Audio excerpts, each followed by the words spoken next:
Hello दोस्तों, स्वागत है आपका हमारे चैनल हानी वॉइस पर। मेरा नाम रिया है। मेरी शादी को सिर्फ 1 ही साल हुआ था जब अचानक मेरे पति का एक्सीडेंट हो गया और वे लाचार हो गया। अचानक मेरे और मेरे पति के ऊपर इतनी बड़ी मुसीबत आ जाएगी। मेरा पति पहले से ही एक मामूली सा नौकर था, एक अमीर आदमी के यहाँ नौकरी किया करता था। जब वे लाचार होकर घर आया तो मेरी सास ने मेरे पति के साथ कुछ ऐसा किया जिसने मेरे होश उड़ा दिए थे।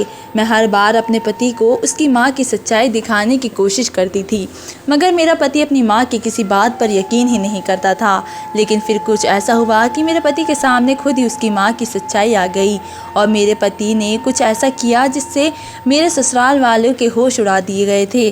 क्योंकि मेरा पति तो लाचार होने के बावजूद भी मैं एक गरीब फैमिली से बिलोंग करती थी। मैं बहुत ही सुंदर थी। गरीबों की बेटियां अमीर परिवारों में शादी करके जाती है तो उन्हें भागों वाली समझा जाता है, और अगर गरीबों की बेटियां गरीब लोगों में ही जाती है तो लोग उनको सदा सुखी रहने के आशीर्वाद देते हैं और उन्हें हर हालात में गुजारा करने के लिए छोड़ देते हैं। मेरे पिता इस दुनिया में नहीं थे जब मैं 7 साल की थी, तब वे मुझे इस दुनिया से छोड़कर जा चुके थे।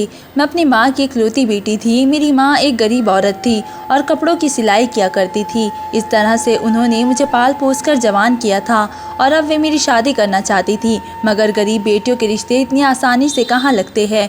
मेरा रिश्ता पड़ोस वाले गाँव से आया था। सुना था कि लड़का एक बड़े बंगले में नौकरी करता है। घर में उसकी 2 जवान बहनें और सिर्फ माँ के अलावा और कोई भी नहीं था। उसका घर भी अपना था और वह अच्छे खासे पैसे कमा लिया करता था। मेरे लिए यही बहुत था कि मेरा रिश्ता एक ऐसे इंसान के लिए आया था जो बहुत ही मेहनती था। हम गरीब लोग वैसे भी अपनी बेटियों की शादी ऐसे घर में करना चाहते हैं जहां उनके पति मेहनती हो, बाकी चाहे परिवार में कुछ भी होता रहे। लड़के की माँ और दोनों बहनें मुझे देखने के लिए आई थी तो उन्होंने मुझे देखते ही पसंद कर लिया था। मेरी माँ को भी लड़का पसंद आया था और इस तरह से मेरी शादी अपने ही पड़ोस के गाँव में हो गई थी। मैं अपनी माँ को छोड़कर कहीं नहीं जाना चाहती थी, लेकिन मेरी माँ का कहना था कि एक न एक दिन तो तुम्हें अपनी ससुराल जाना ही है। मेरी माँ पहले ही बूढ़ी थी और अब वे मेरे ससुराल आने के बाद अकेली भी रह गई थी।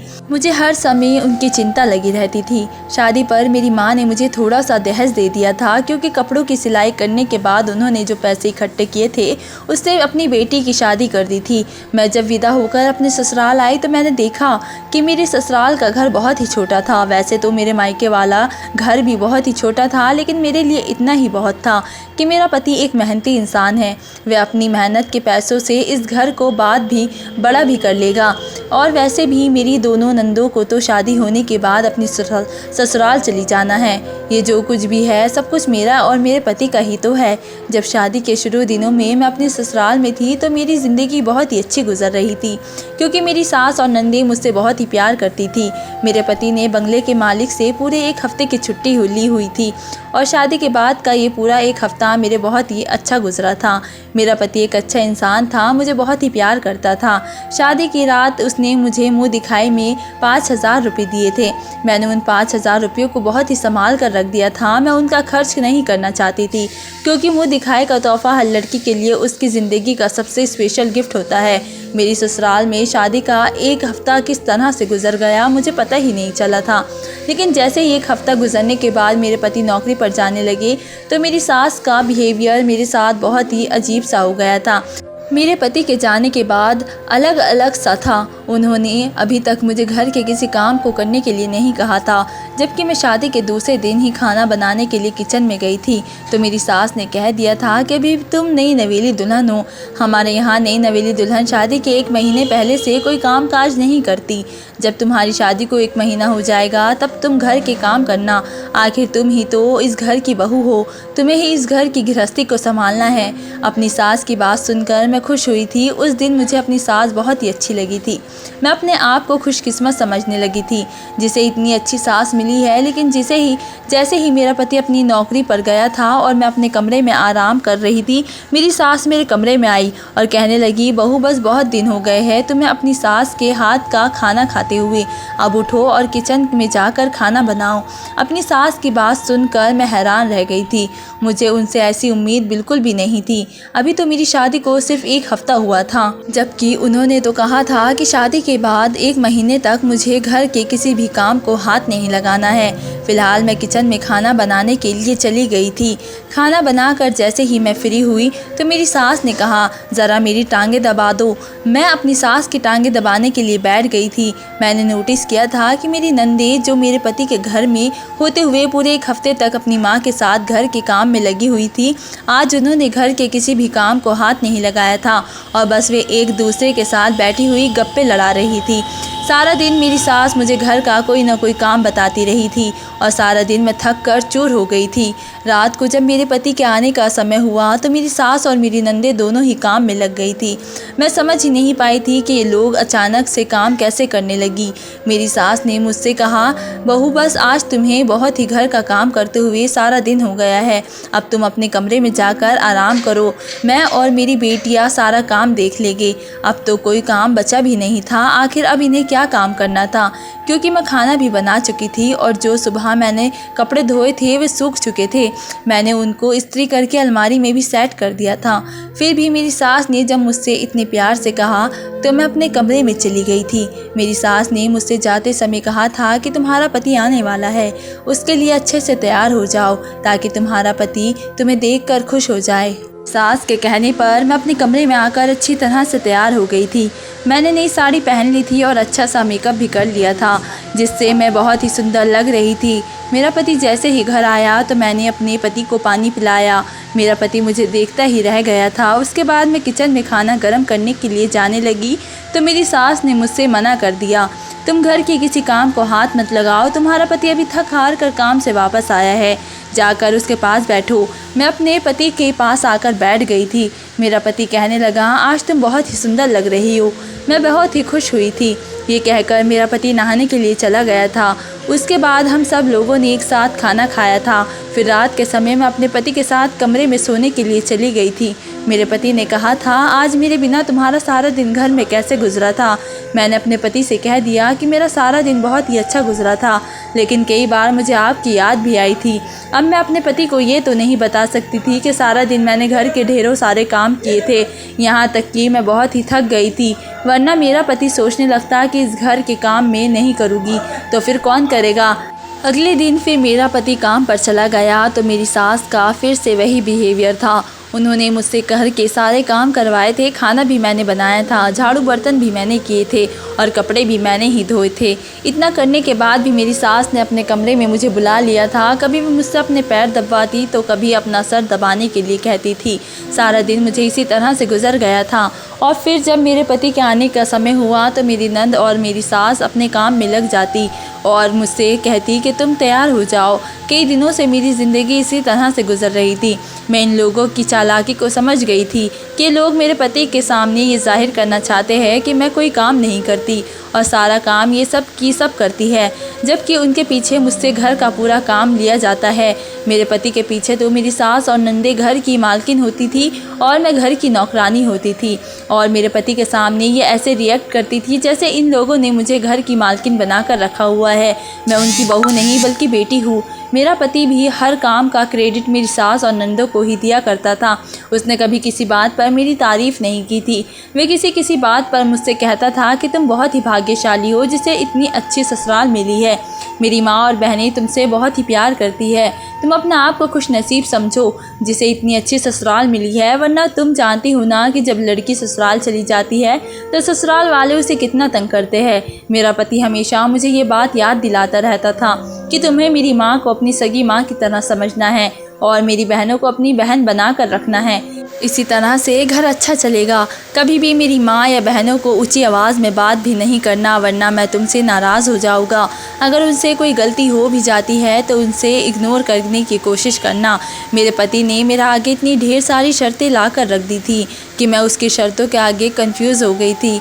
एक दिन तो मेरी सास ने हद ही कर दी थी कि हमारे घर में कुछ मेहमान आने वाले थे। मेरे पति ने कहा था कि शादी को काफ़ी दिन गुजर गए हैं, अभी तक मैंने अपनी पत्नी के हाथ का खाना नहीं खाया है। आज मेरे दोस्त दूसरे शहर से आ रहे हैं तो खाना भी यहीं पर खाएंगे।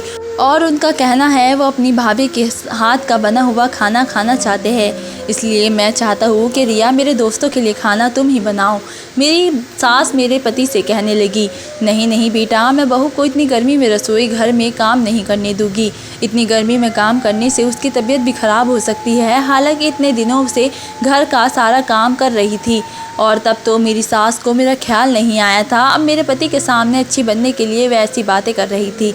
हर रोज़ मैं ही खाना बनाया करती थी। मेरे पति को यही पता था कि अभी तक मैंने खाना नहीं बनाया है और ना ही मैं घर के कोई काम करती हूँ, क्योंकि मेरी सास और नंदी इतनी चालाक थी कि मेरे पति के सामने मुझसे ज़िद करने लग जाती थी कि तुम कोई काम मत करो। मैं उनकी इस हरकत से बहुत ही परेशान हो चुकी थी। जब मेरे पति के दोस्त आने वाले थे तो मैं किचन में खाना बनाने की तैयारी करने लगी थी। जब मेरी सास ने मेरे पति के सामने मना कर दिया था कि बहू खाना नहीं बनाएगी, मैं खुद खाना बना लूँगी, लेकिन जैसे ही मेरा पति अपने दोस्तों को लेने के लिए रेलवे स्टेशन गए तो उसे रेलवे स्टेशन से घर आने में लगभग 2 घंटे लग गए थे, क्योंकि मेरे पति के दोस्त जिस ट्रेन से आ रहे थे वो ट्रेन लेट हो गई थी। इसलिए मेरे पति रेलवे स्टेशन पर ही उनका इंतज़ार कर रहे थे। मेरे पति ने सारी बात कॉल करके अपनी माँ को बता दी थी कि उसे घर आने में टाइम लग सकता है। मेरी सास ने इस बात का फ़ायदा उठाते हुए मुझे किचन में खाना बनाने के लिए खड़ा कर दिया और इस तरह मेहमानों के लिए सारा खाना मैंने ही बनाया था। फिर जैसे ही मेरी सास को पता चला कि मेरा पति घर आने वाला है तो उन्होंने मुझे जल्दी से तैयार होने के लिए कमरे में भेज दिया था और ख़ुद किचन में जाकर खाना बनाने खड़ी हो गई थी। मुझे अपनी सास की इस बात पर बहुत ही गुस्सा आया था, इसलिए मेरा मूड ऑफ हो गया था। जब मेरा पति घर पर आया तो मेरी सास ऐसे रिएक्ट कर रही थी कि जैसे इतनी गर्मी में सारा खाना बना कर वे थक गई है। मेरा पति मेरी तरफ देखकर कहने लगा, तुम भले से ही खाना नहीं बना रही थी, लेकिन तुम्हें मेरी माँ के साथ किचन में हेल्प तो करवानी चाहिए थी।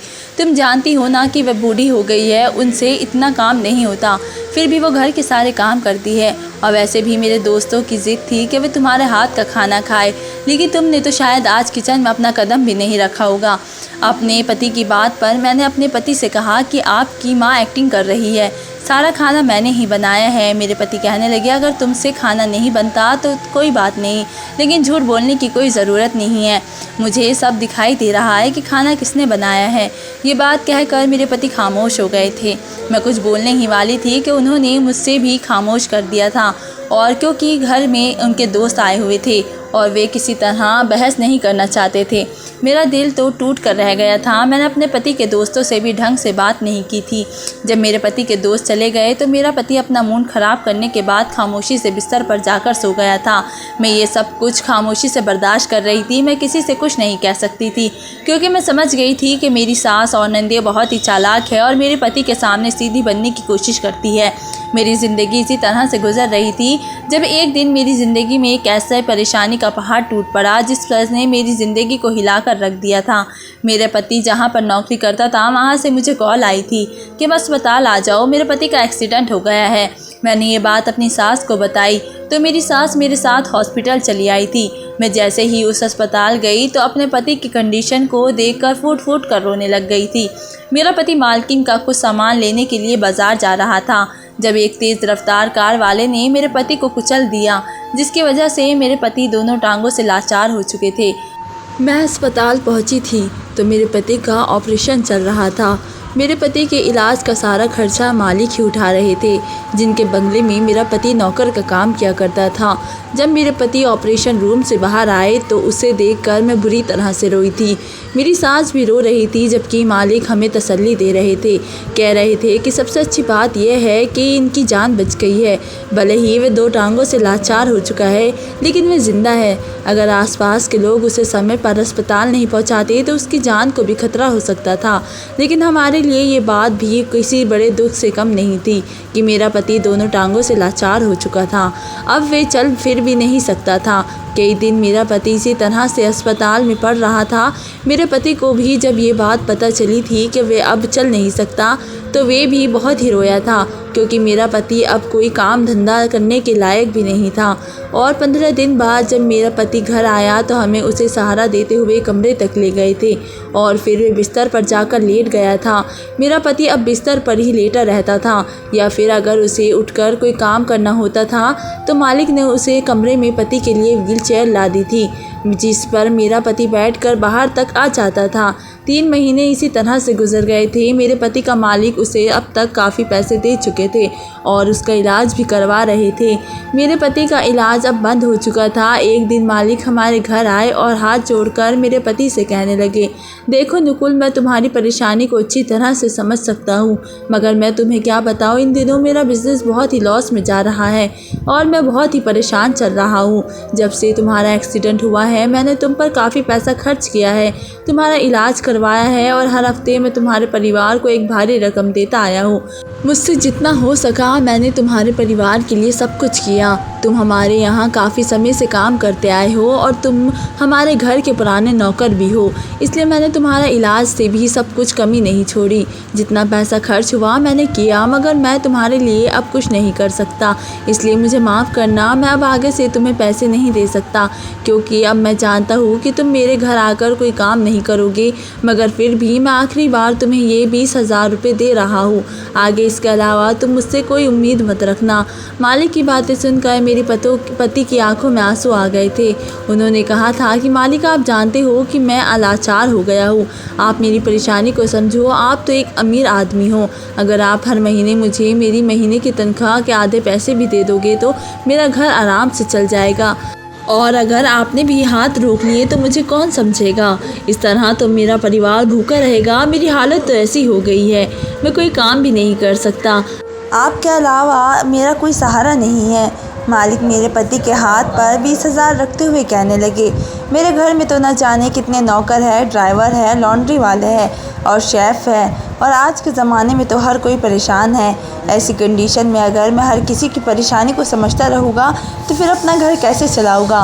मैंने बाकी सबकी परेशानियों को समझने का ठेका तो नहीं ले रखा है, बस मैं थोड़ी पैसों से मदद कर सकता हूँ। अब मैं तुम्हें सारी ज़िंदगी तो पैसे नहीं दे सकता ना, जबकि तुम अब मेरा कोई काम करने के काबिल भी नहीं रहे हो।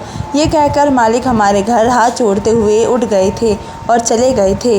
हम सब लोग बहुत ही परेशान हो गए थे। उस दिन मेरे पति फूट फूट कर रोए थे। मेरे पति कह रहे थे कि अब घर किस तरह से चलेगा। मैंने अपने पति को तसल्ली दी थी, तुम फिक्र मत करो, सब कुछ ठीक हो जाएगा। दिन इसी तरह से गुजर रहे थे। जब हमारे घर में राशन ख़त्म होने लगा तो मेरी सास ने मुझसे खामोशी से कहा, देखो बहू, तुम घर के हालात जानती हो, हमारे पास पैसे लेकर खाने का सामान तक नहीं है और तुम्हारे अलावा ये परेशानी कोई और नहीं समझ सकता। इसलिए मैं तुमसे कहना चाहती हूँ कि तुम अपने मायके जाओ और अपनी माँ से कुछ पैसे उधार लेकर आ जाओ। अपनी सास की बात सुनकर मैं हैरान रह गई थी। मैंने उनसे कहा था, माँ जी, आप जानती है कि मेरी माँ कितनी बीमार है और बूढ़ी औरत है, वह अपना गुजारा तो सिलाई करके करती है, भला मैं उनसे पैसे कैसे मांग सकती हूँ।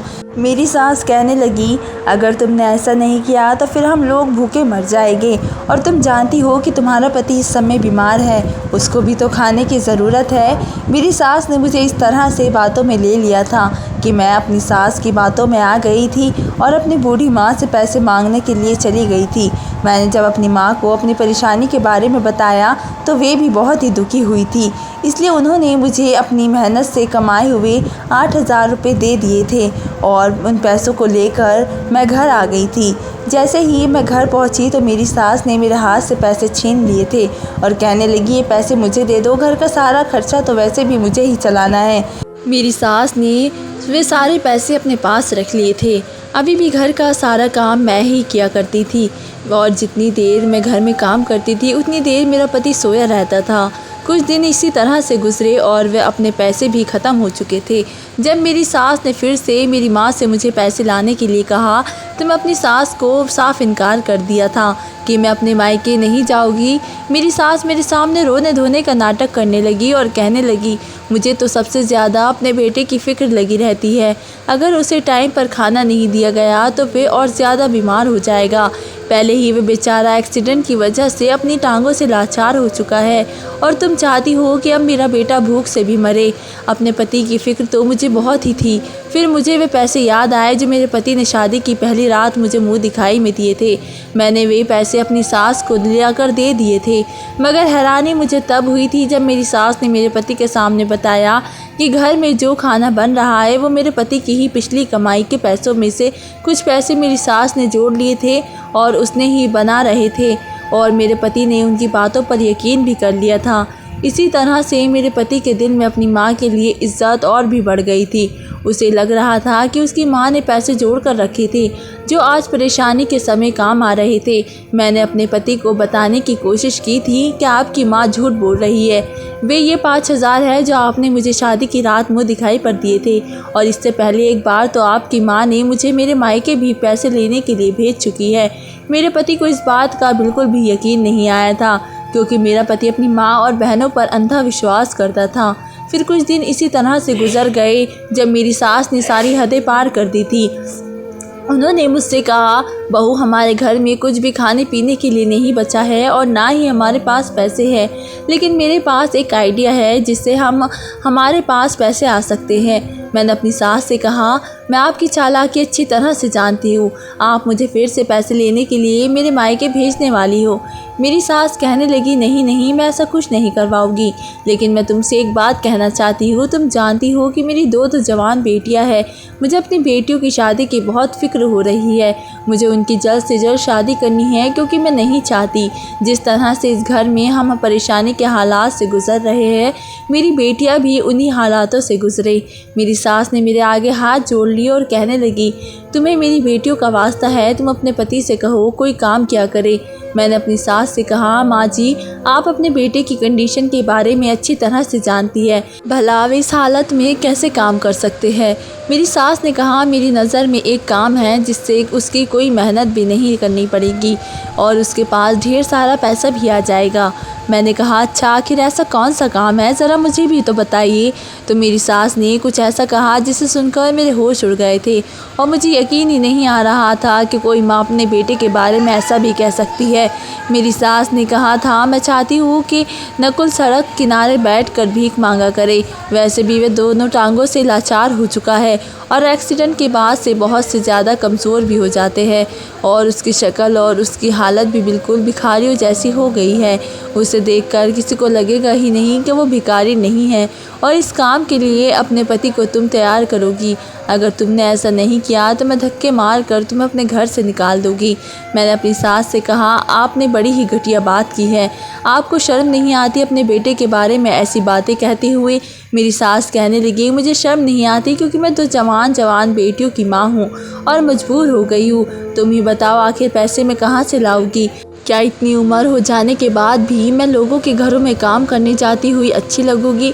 जो और जाकर और अपने पति को भिखारी बनने के लिए राज़ी करो। अपनी सास की बात पर मैंने उनसे कहा था कि ऐसी कोई बात नहीं करूँगी मैं। अगर ये बात करनी है तो आप खुद जाकर करो। मेरी सास ने मुझे बालों से पकड़ लिया था, जिसकी वजह से मेरी ज़ोरदार चीख निकल गई थी। मेरी सास ने कहा था कि चिल्लाने की ज़रूरत नहीं है। अगर तुमने ज़्यादा होशियारी दिखाने की कोशिश की तो तुम्हें यहीं मार दूँगी। अगर इस घर में इज़्ज़त के साथ रहना चाहती हो तो जैसा मैं कहती हूँ वैसा ही करो, वरना मैं तुम पर इतने गंदे गंदे इल्ज़ाम लगाऊंगी कि तुम्हारा पति तुम्हें खुद ही इस घर से धक्के देकर निकाल देगा और तुम कहीं को मुँह दिखाने के लायक भी नहीं रहोगी। मुझे मजबूर मत करो कि मैं ऐसा करूं। वैसे भी तुम मुझे अच्छी तरह से जान गई हो। अपनी सास की बातों से मैं बहुत ही ज़्यादा डर गई थी। मैंने अपनी सास के आगे हाथ जोड़ दिए थे कि प्लीज़ मुझे छोड़ दो, मैं अभी कमरे में जाकर अपने पति से इस बारे में बात करती हूँ। मैं मजबूर हो गई थी अपने पति से ये बात करने के लिए, इसलिए मैं कमरे में गई और अपने पति से कहा कि आप पढ़े लिखे भी नहीं हो और अब कोई नौकरी करने लायक भी नहीं हो, इसलिए आप मेरी मानो तो सड़क पर भीख मांगना शुरू कर दो। वैसे भी भिखारियों को आजकल अच्छे खासे पैसे मिल ही जाते हैं। मेरी बात सुनकर मेरे पति को हैरानी का एक ज़ोरदार झटका लगा था कि मैं उनसे कैसी बात कर रही थी, मगर फिर मेरे पति ने कहा, मैं तुम्हारी कंडीशन समझ सकता हूँ। अब मैं पैसा कमाने लायक नहीं रहा और तुम्हारे शौक़ भी नहीं पूरे कर सकता, इसलिए तुम ऐसी बातें कह रही हो। मेरा पति मुझसे नाराज़ हो गया था, लेकिन अपनी किस्मत को कोस रहा था। उसने कहा था, तुम फिक्र मत करो, मैं कल ही भीख मांगना शुरू कर दूंगा। मेरे पति को लगता था कि मैं जानबूझकर इससे ये बात कह रही हूँ, मगर वह नहीं जानता था कि मैं कितनी मजबूर हूँ। मैं खुद अपने पति की परेशानी में नहीं देख सकती थी। मेरा पति मेरी इस बात की वजह से मुझे गलत समझने लगा था। मेरी सास ने मुझे मेरे पति की नज़रों में गलत साबित कर दिया था। अगले दिन मेरा पति वे जब व्हील चेयर पर बैठकर मुझसे कहने लगा, चलो मुझे बीच चौराहे पर छोड़ आओ और एक कटोरा दे दो। आखिर तुम्हारा शौक़ पूरे करने के लिए मुझे भीख मांगनी ही पड़ेगी। अपने पति की इन बातों पर मैं बहुत रोई थी। मेरी सास ने अच्छी बनने के लिए उनसे कहा था कि ए भगवान, कैसे दिन आ गए हैं कि मेरे बेटे को भिखारी बनना पड़ रहा है। मेरा पति कहने लगा, माँ आप फ़िक्र मत करो, हमारे घर के हालात पहले जैसे हो जाएंगे। मैं अपने पति को व्हील चेयर पर छोड़ आई थी। जब पहले दिन मेरा पति भीख मांगने के लिए गया था तो मैं उसे दूर से ही खड़ी हुई देख रही थी। वह अपना मुंह लटका कर व्हील चेयर पर बैठा हुआ था और उसकी गोद में कटोरा रखा हुआ था। जब एक आदमी मेरे पति की गोद में रखे हुए कटोरे में 100 रुपये डालकर गया तो वो पैसे मेरे पति की गैरत पर एक ज़ोरदार थप्पड़ थे। ऐसा करना मेरे पति की भी मजबूरी थी और वो इसका ज़िम्मेदार मुझे ठहरा रहा था। मेरा पति सारा दिन धूप में बैठकर भीख मांगता था। हर रोज़ मेरा पति ढेर सारे पैसे लेकर अपनी माँ के हाथ में रख दिया करता था। मेरी सास भी अब अपनी बेटियों का रिश्ता तलाश कर रही थी और फिर फाइनली मेरी दोनों नंदों का रिश्ता एक ही घर में 2 भाइयों के साथ लग गया था। मेरा पति ढेर सारे पैसे लेकर आने लगा था।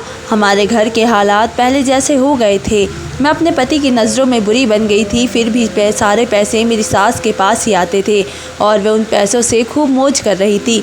मेरी सास की दोनों बेटियों का रिश्ता एक अच्छे परिवार में लगा था। उन लोगों ने दहेज लेने से इनकार कर दिया था, बल्कि वे लोग कैश लेना चाहते थे। मेरी सास ने उनसे वादा किया था कि वह अपनी दोनों दामादों को 2-2 लाख रुपये कैश दे देगी। मेरी नंदों की शादी में अभी 2 महीने बचे थे कि मेरा पति हर रोज़ भीख मांग कर ढेर सारे पैसे घर लेकर आता था। उन पैसों से मेरी सास ने अपनी बेटियों की शादी के लिए ढेर सारे पैसे इकट्ठे कर लिए थे। मेरे पति के पीछे मेरी सास मेरे साथ बहुत ही बुरा बिहेवियर रखती थी और मैं अपने पति को जब भी उनकी शिकायत करने की कोशिश करती थी तो मेरा पति मेरी कोई बात नहीं सुनता था, बल्कि अब तो उसने मुझसे बातचीत करना भी छोड़ दिया था, क्योंकि उसे लगता था कि मैंने जानबूझकर उसे भीख मांगने के लिए कहा है। एक दिन मैंने अपनी सास और दोनों नंदों को खामोशी से उनके कमरे में बातें करते हुए सुन लिया था।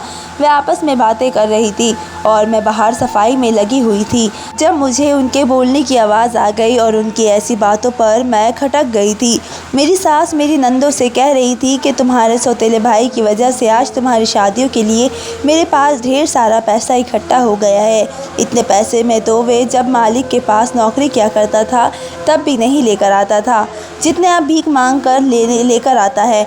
मेरी बड़ी नंद कहने लगी, माँ आप इन दिनों पति पत्नी को अच्छा बेवकूफ़ बनाया है। मेरी सास ने कहा, हाँ तुम्हारे सौतेले भाई को तो मैं बचपन से ही बेवकूफ़ बनाती आ रही हूँ। उस पर मैंने हमेशा अपनी मीठी मीठी बातों का जादू किया है, जिसकी वजह से उसे लगता है कि मैं उसकी सगी माँ हूँ, जबकि मैं उसकी सौतेली माँ हूँ और सारी ज़िंदगी मैंने उसके साथ सौतेलापन ही किया है, जिससे वो आज तक बेखबर है। ये कहकर वे लोग खूब ज़ोर ज़ोर से हंस रही थी और ये सारी बातें सुनकर मेरे होश उड़ चुके थे, क्योंकि ये बात तो मैं भी नहीं जानती थी कि मेरा पति मेरी सास का सौतेला बेटा है, जबकि मुझे तो ऐसा ही लगता था कि वे मेरी सास का सगा बेटा है। अब मुझे समझ आया था कि मेरी सास मेरे पति के सामने इतनी अच्छी क्यों बनती थी और उनके पीछे मेरे साथ गलत बिहेवियर क्यों करती थी। उसका मतलब ये था कि मेरे पति उनका सौतेला बेटा था और उन्होंने उसको पैसा कमाने की मशीन बनाया हुआ था। मैंने सोच लिया था कि मेरा पति जब घर आएगा तो मैं उन्हें ये बात ज़रूर बताऊंगी। मेरा पति रात को जब घर आया तो मैं उससे बात करने की कोशिश करने लगी, लेकिन मेरा पति नाराज़ था, इसलिए मुझसे बात नहीं करना चाहता था। फिर भी मैंने ज़बरदस्ती अपने पति को उनकी माँ और बहनों की कही हुई पूरी बात बता दी थी। मैं जानती थी कि मेरा पति मेरी बात पर यकीन नहीं करेगा और ऐसा ही हुआ था। मेरे पति ने मेरी इस बात पर मेरे मुंह पर एक ज़ोरदार थप्पड़ मार दिया था और कहा था कि मुझे नहीं पता था कि तुम इतनी भी गिर सकती हो। अब तुम मेरी माँ पर इतना घटिया इल्ज़ाम लगाओगी, मुझे तुमसे ऐसी उम्मीद नहीं थी।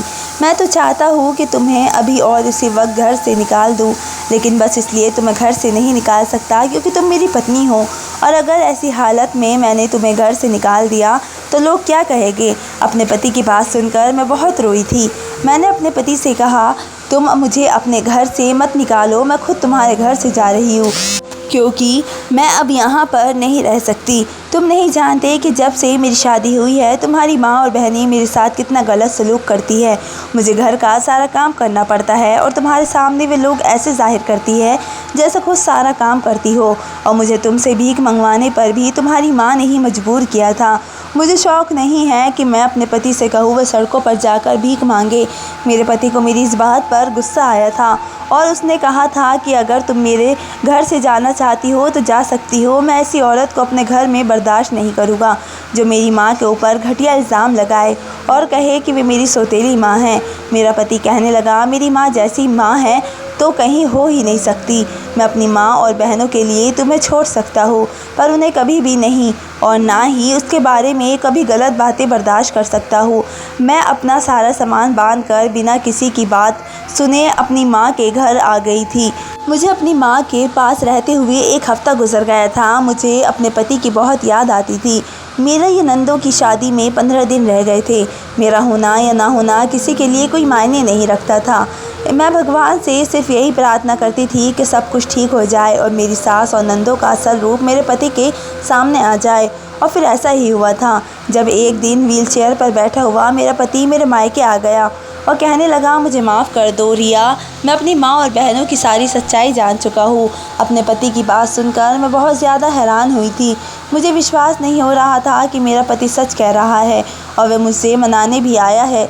उसने कहा था कि जिस दिन तुम मेरे घर से चली गई थी उसके अगले ही दिन मैंने अपनी माँ और बहनों को बातें करते हुए सुना था।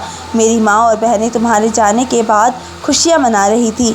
मेरी माँ और बहनों ने बातों ही बातों में ये बात कह दी थी कि मैं उनका सौतेला बेटा हूँ। मेरी सगी माँ मेरे जन्म के बाद मुझे इस दुनिया से छोड़कर चली गई थी, जब मेरे पिता ने मेरे 1 महीने का होने पर ही दूसरी शादी कर ली थी और फिर मेरी दोनों बहनों मेरे पिता से हुई थी। उसके बाद मेरे पिता भी इस दुनिया से चले गए। मुझे यही लगा कि मेरी सगी माँ यही औरत है। इसने सारी ज़िंदगी मुझे प्यार से पाला सिर्फ इसलिए ताकि मैं इस औरत और इसकी बेटियों का सहारा बन सकूं, उनके लिए पैसा कमा सकूं और जिस पर ये आराम से अपनी ज़िंदगी गुजार सके। मुझे सच्चाई तब पता चली जब ये लोग आपस में इस तरह की बातें कर रही थी और मैं पीछे से उन लोगों की बातों को खामोशी से सुन रहा था। मेरी माँ बहुत ही खुश हो रही थी कि तुम घर से निकल गई हो। वह अपनी बेटियों से कह रही थी कि मैं तो यही चाहती थी कि बीच का कांटा इस घर से चला जाए। अब नकुल जितने भी पैसे कमाया करेगा वे मेरे और मेरी बेटियों के ही हुआ करेंगे। इसमें उसकी पत्नी का कोई हक नहीं रहेगा। आज हमारी मेहनत रंग ले आई है क्योंकि हमने उसे शादी से लेकर अब तक बहुत ही तंग किया है। अब वे हमसे उस ज़्यादा ही तंग आ गई है, इसलिए खुद ही घर छोड़कर चली गई। नकुल का भरोसा तो हमने अच्छी तरह से जीत लिया है। वे तो कभी भी अपनी पत्नी को घर वापस लेकर ही नहीं आएगा। उन लोगों की बातें सुनकर मेरा खून खौल रहा था और बातों ही बातों में मैं उन्होंने ये भी कह दिया था कि हर बार हमने रिया को ही निशाना बनाया है और उसके पति की नज़रों में पूरी तरह से उसे गलत साबित कर दिया। मेरे सामने सारी सच्चाई खुलकर आ चुकी थी। अब मैं उन लोगों की बातें बर्दाश्त नहीं कर सकता था, इसलिए मैं उनकी बातें सुनकर भी अनसुनी कर गया और तुमसे माफ़ी मांगने के लिए आ गया। मेरे साथ घर चलो, मैं तुमसे वादा करता हूँ कि मैं तुम्हें बहुत ही खुश रखूँगा और अपनी माँ और बहनों को भी सबक ज़रूर सिखाऊंगा। मेरे पति ने कहा, मेरा साथ दो ताकि हम दोनों अपनी ज़िंदगी को आसान बना सके।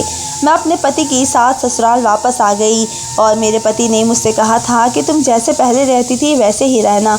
इन लोगों को जाहिर मत करना कि हम इनकी सच्चाई जान चुके हैं। अपने पति के कहने के मुताबिक मैं खामोश ही रही थी। मुझे देखकर मेरी सास और नंदे घबरा गई थी और फिर मेरी नंदों की शादी का दिन भी आ गया था। जिस दिन मेरी नंदों की बारात आई थी उस दिन मेरा पति अचानक कहीं गायब हो गया था और जब बारात आई तो मेरा पति भिखारी वाले गेट पर व्हीलचेयर पर बैठा हुआ था। अपने हाथ में कटोरा लेकर आया और बारात का स्वागत करने लगा, जिसे देखकर बारात के सारे लोग हैरान रह गए थे। मेरी सास भी बड़ी हैरानी से मेरे पति को देख रही थी। मेरे पति ने अपनी बहनों के होने वाले पतियों से भीख मांगने के लिए कटोरा आगे कर दिया और कहने लगा, मुझे भीख दे दो, मैं ये पैसे अपनी माँ को दे दूँगा ताकि वो मेरे ही पैसे संभाल कर रख सके। आखिर ये पैसे आपके ही पास वापस पलट कर आ जाएंगे, क्योंकि मैं जो पैसे कमाता हूँ वे मेरी माँ मेरी बहनों की शादी के लिए रख देती है और अब जबकि मेरी बहनों की शादी आपके साथ होने वाली है तो आपको ये पैसे दहेज के तौर पर कैश दिए जाएंगे। मेरे पति की बात सुनकर वहाँ खड़े हुए सारे लोग हैरान रह गए थे, जबकि मेरी सास फटी फटी नज़रों से मेरे पति की तरफ देख रही थी कि वे क्या बोल रहे हैं। दोनों ही लड़के अपनी माँ से कहने लगे, माँ आपने हमारा रिश्ता कैसे घर में किया है? क्या इन लड़कियों का कोई भाई भी भिखारी है? तो वहाँ पर आए हुए कुछ लोग कहने लगे, हाँ ये भिखारी है। दोनों लड़कों ने जब ये बात सुनी तो वे कहने लगे, हम भिखारियों के घर में शादी नहीं करेंगे। जब भाई भिखारी है, भीख मांगकर घर चलाता है, तो बहनें कैसी होगी? ये लोग हमारे लेवल के नहीं हैं। इस तरह बारात के आए हुए सारे लोगों ने मेरी सास की बहुत ही बेइज्जती की थी। लड़कों की माँ ने तो कहा था कि बहन अपनी बेटियों को अपने पास ही रखो। हमें तो लगता था कि हम अच्छे परिवार की लड़कियों को अपने घर की बहू बनाने जा रहे हैं, मगर हमें क्या पता था कि इस घर के लोग तो भिखारी है। हमें अपने बेटों की शादी तुम्हारे यहाँ नहीं करनी। मेरा पति यहाँ सुनकर मेरी तरफ देखकर मुस्कुराने लगा था और इस तरह मेरी दोनों नंदों की बारात वापस लौट गई थी। मेरी सास फूट कर रो रही थी, जबकि मेरी नंदों का भी यही हाल था। उन्हें लगता था कि वे अच्छे परिवार की बहुएं बनने जा रही है, मगर मेरे पति ने पूरा खेल ही बदल कर रख दिया था। मेरे पति ने अपनी सौतेली माँ की अलमारी से सारे पैसे निकाल लिए थे और अपने बैग में खामोशी से रख लिए थे, जिसके बारे में मेरी सास को कुछ पता नहीं था, जबकि मेरा पति मेरे साथ मिलकर अपना सामान भी पैक करवा चुका था। मेरी सास समझ चुकी थी कि मेरे पति को सारी सच्चाई का पता चल गया है। वे मेरे पति से माफ़ी मांग रही थी कि मुझे माफ़ कर दो और किसी तरह अपनी बहनों की शादी करवा दो। आज उनकी बारात वापस लौट गई है। हमें बारातियों को मना कर समझा बुझा कर वापस लाना होगा। अगर ऐसा नहीं हुआ तो तुम्हारी बहनों की बहुत ही बेइज्जती होगी। इनसे कोई शादी भी नहीं करेगा। मेरा पति कहने लगा, और आपकी वजह से मैं जो सारी ज़िंदगी बेइज्जती का सामना करता रहा हूँ, कभी आप लोगों की खातिर नौकर बना हूँ तो कभी भिखारी। अब मैं आप लोगों के लिए कुछ नहीं कर सकता। मैं नहीं जानता कि आप मेरी सौतेली माँ हो और सारी ज़िंदगी आपने मुझसे इस बात का बदला निकाला। आपने भले ही मुझे अपना सौतेला बेटा समझा, लेकिन मैं सारी ज़िंदगी आपको अपनी सगी माँ बनाकर प्यार करता रहा, और ये दोनों बहनें तो मेरे ही पिता की थी। इन लोगों को तो मेरे साथ ऐसा नहीं करना चाहिए था। मेरी नंदे नजरें झुकाकर अपने भाई की बातें सुन रही थी। मेरे पति ने कहा, आपने मेरी पत्नी के साथ भी बहुत ही गलत किया है। मैं अपनी पत्नी की किसी बात पर विश्वास नहीं करता था, मगर जब मैंने अपने कानों से आपकी बातें सुनी तो मुझे यकीन आया था कि मेरी पत्नी सच्ची थी और आप झूठी है। मैं आपके इस घर को छोड़कर जा रहा हूँ। आपने मुझे हमेशा सौतेला बेटा समझा था ना, इसलिए अब आपका सौतेला बेटा आपका कोई नहीं लगता। ये कहकर मेरा पति घर से मेरा हाथ पकड़कर निकल आया था, मगर मेरी सास उनको बार बार रोक रही थी। मेरे पति ने उन्हें माफ़ नहीं किया और उन्हें उनकी हालत पर छोड़कर घर से निकल आए थे। मेरे पति के पास काफ़ी सारे पैसे थे, इसलिए मेरा पति मुझसे मेरे मायके लेकर आ गया। वहाँ पर वैसे भी मेरी माँ अकेली रहती थी। हम दोनों मेरी माँ के घर में रहते हैं।